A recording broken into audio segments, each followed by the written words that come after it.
কণ্টিলো আজি তোক টিউশ্যন বেছি নলওঁ, তোক কেইটামান কথা সুধিম। এই গুণোৎসৱত স্কুলৰ গুণোৎসৱক মানে তোক প্ৰদৰ্শন মানে বস্তুটো প্ৰতিভাবিলাক বিকাশ কৰিবৰ কাৰণে যে তোক মই কবিতা কেইটামান শিকাইছিলোঁ, মুখস্থ হ'লনে নাই?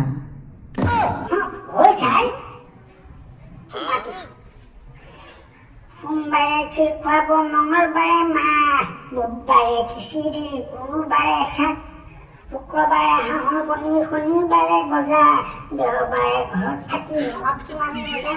আমাৰ স্কুল মজদুৰ দুপুৰ দেখাত কি ভাল লাগে, স্কুলখনত সোমাই গ'লে লাইন হোটেল যেন লাগে। উত্তৰ চাইডে ৰন্ধনী ঘৰ ৰখিনে ক্লাছৰুম, পঢ়িবলৈ মনে নাযায় নাকত খানাই গুণ। কইতা চুকুৰত আমি নোৱাৰে যিকণ দিছি ৰান্ধে, হেড ছাৰে মনে মনে গৈ টেষ্টিং কৰি থাকে। তাকে দেখি চকীদাৰ খুৰা চুৰিৰ আগত খং, অসমীয়া ছাৰে চাবলৈ কয় অসমীয়া চেলেং ৰং।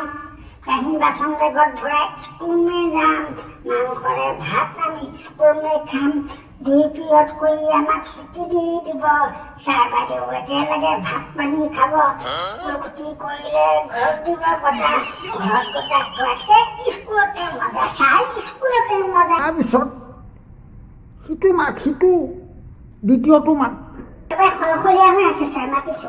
এক এক এক মায়ে বনাই কেক, 1ৰ পিছত 2 মই খাওঁ কৈ, 2 পিছত 3 মোক বুলিবি ভিনি, 3 পিছত 4 বহুতো পৰি মাৰি, 4 পিছত 5 বাইদেউ বৰ লাজ, 5ৰ পিছত 6 দাদা বৰ ভয়, 6ৰ পিছত 7 দেউতাই পঢ়ে ভাগৱত পাঠ, 7ৰ পিছত 8 পঢ়াশালী গানৰ মাত, 8ৰ পিছত 9 সোনকালে কিতাপ পঢ়, 9ৰ পিছত 10 মাষ্টৰ গ'লে হ'ব।